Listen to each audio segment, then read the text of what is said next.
샬롬 반갑습니다. 5월 29일 목요일 큐티 말씀 나누겠습니다. 우리의 시민권은 하늘에 있는지라. 빌립보서 3장 12절에서 21절 말씀입니다.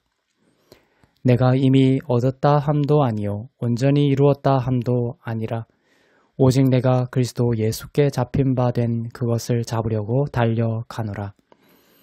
형제들아, 나는 아직 내가 잡은 줄로 여기지 아니하고 오직 한 일, 즉 뒤에 있는 것은 잊어버리고 앞에 있는 것을 잡으려고 표대를 향하여 그리스도 예수 안에서 하나님이 위에서 부르신 부름의 상을 위하여 달려가노라. 그러므로 누구든지 우리 온전히 이룬 자들은 이렇게 생각할지니 만일 어떤 일에 너희가 달리 생각하면 하나님이 이것도 너희에게 나타내시리라.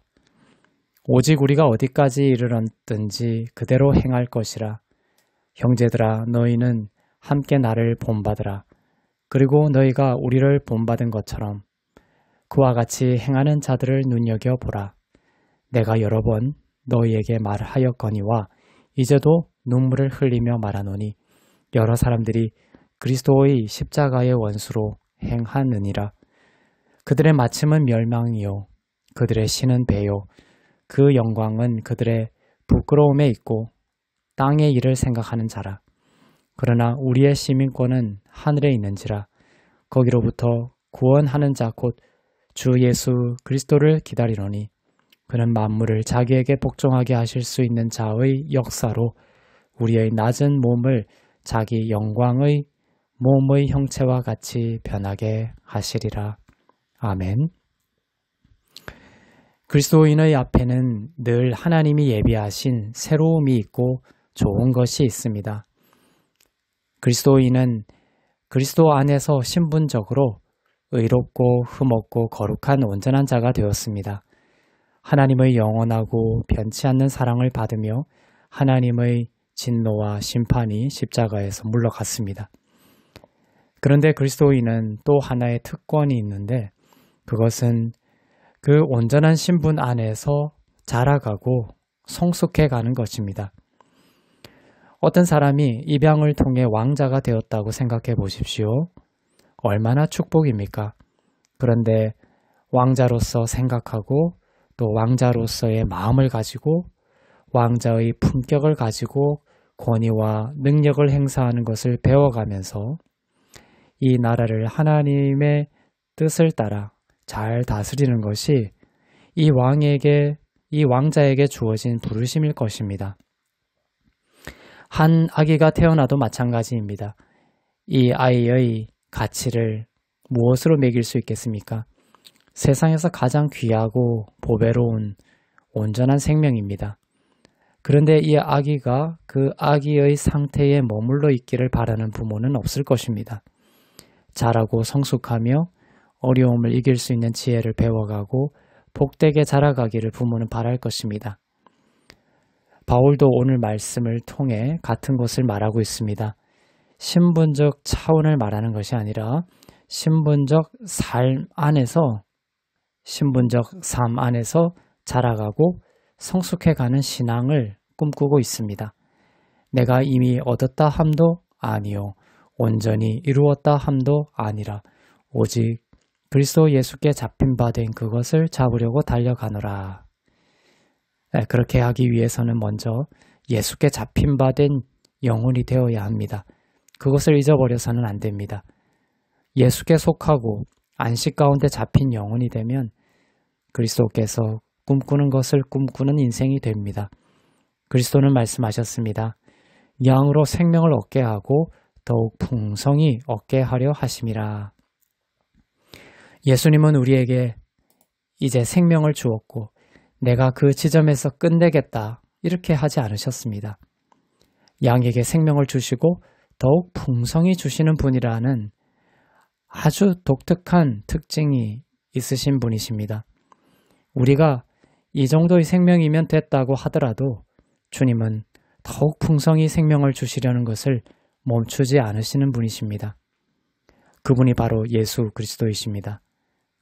바울은 뒤에 있는 것은 잊어버리고 앞에 있는 것을 잡으려고 나아갔습니다. 과거의 어떤 실수와 상처와 실패가 있더라도 바울의 고백과 같이 하나님은 우리가 새로움을 향해 걸어 나가기를 원하십니다. 하나님은 이전보다 더욱 새로운 것을 예비하고 계시기 때문에 내일을 향해 영혼을 일으키라고 하십니다. 어제의 영광이 좋았다고 하더라도 마찬가지입니다. 우리에게 주시는 영광은 우리만의 것을 위해 주시는 것이 아니기 때문입니다. 하나님은 어제의 영광이 좋았다고 해서 거기에 머무르게 하지 않으시고 더욱 새로운 영광을 주실 것이니 새로움을 갈망하라고 하십니다. 그리고 그 영광과 생명을 통해 많은 이들을 먹이고 하나님의 나라를 확장하시고자 하는 것입니다. 우리의 시민권은 하늘에 있습니다. 땅에 있지 않습니다. 땅에는 이정표가 없습니다. 우리의 시민권은 하늘에 있고 우리의 영혼은 하늘에 초점을 두면서 이 땅에서의 삶의 방향을 잡습니다. 땅에 속한 사람들은 그들의 배를 불리고 땅의 일만을 생각하며 사느라 하나님의 영광을 가리는 부끄럽고 멸망에 이르는 길을 가지만 그리스도인들은 하늘을 바라봅니다. 예수님의 눈을 바라보고 예수님의 심장 소리를 들으며 사는 것입니다. 그리고 그분이 내 삶의 이정표가 되고 나침반이 되도록 하는 것입니다. 바울은 그렇게 하늘의 신분으로 이 땅을 살았던 정말 부유하고 행복했던 사람이었습니다. 형제들아, 너희는 함께 나를 본받으라고 바울은 말하고 있습니다. 사도행전에 보면 바울도 여러 곳에서 실수도 하는 모습을 봅니다. 바울은 나는 죄인 중에 괴수라고 할 정도로 자기 안에 비루함도 고백했던 사람입니다. 그러나 바울이 나를 본받으라는 것은 그리스도를 바라보면서 오늘도 새롭게 일어서고 더욱 풍성한 생명을 기대하며 나아가는 은혜의 모습을 본받으라는 것입니다. 그리고 그 은혜와 생명이 바울을 친히 자라게 하고 성숙해 가게 하는 것을 보고 하나님께 맡겨드리는 것을 본받으라는 것입니다. 사람들은 미래를 두려워합니다. 차라리 과거에 머물러 살기를 원하는 경우가 많습니다. 그러나 하나님은 너희를 위해 준비한 영광과 생명이 너희를 기다리고 있다고 하시며 우리 앞에서 우리의 손을 잡으십니다. 38년 동안 앉아있던 사람의 손을 잡고 일으키시며 매트를 들고 걸어가라고 하신 것처럼 말이죠. 사람들이 어떻게 말할지라도 그리스도 예수께서 하시는 약속은 동일합니다. 내가 너희에게 둔 것은 재앙이 아니라 미래와 소망이라. 내가 너희에게 생명을 주고 더욱 풍성한 생명을 줄 것이다. 주님을 신뢰함으로 새로움을 꿈꾸며 일어나는 하늘의 백성 다 되시기를 축복합니다. 기도하겠습니다. 사랑의 하나님 아버지, 천국 백성 되게 하시고 온전한 주의 자녀 되게 하셨는데 우리를 더욱 영광의 시간으로 이끌고 가시려 하는 주의 마음을 보게 하여 주옵소서. 하나님 나라를 우리에게 주시고 하나님의 나라를 살게 하시려는 주님의 큰 뜻을 알게 하여 주시고 이전보다 더욱 크고 풍성한 생명과 영광으로 우리를 인도하시는 주님의 손을 꼭 잡고 주와 함께 일어나 걸을 수 있도록 은혜 베풀어 주옵소서. 감사드리며 우리 주 예수 그리스도의 이름으로 기도합니다. 아멘.